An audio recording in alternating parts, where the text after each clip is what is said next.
Okay, so first question, Memphis. Where did the name Memphis come from?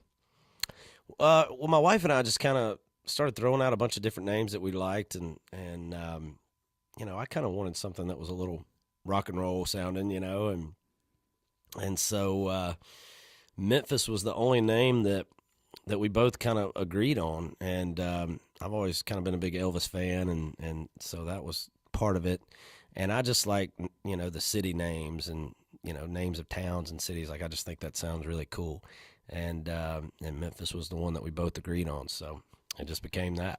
Tennessee Williams was already taken. So Yeah, that wouldn't work. That wouldn't work.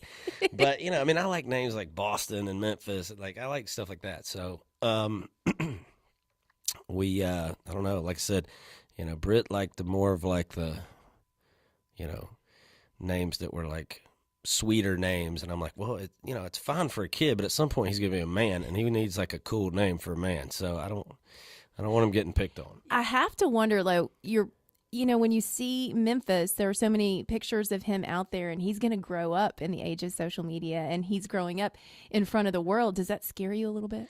A little bit, and I think for me, just because I've always been, really private when it comes to my personal life, or at least I've tried to be, and but my wife is a little different.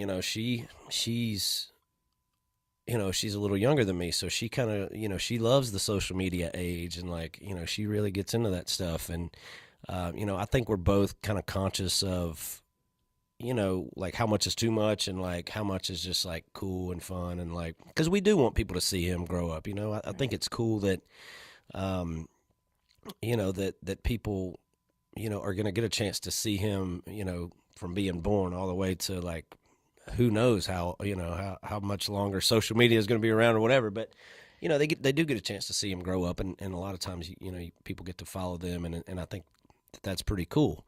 On the other hand, it's just like, when it comes to social media and stuff like that, I think you have to be really careful and not share too much. So, I think there's a fine line there that we understand, and it does scare me a little bit, but it just, makes you just pay attention to things a little bit more, and not post and go, well, he's here right now. It's like we'll post Right. something and be like, after we've already been there and we're back home, boom, you post it. So you just kind of have to be careful of stuff like that.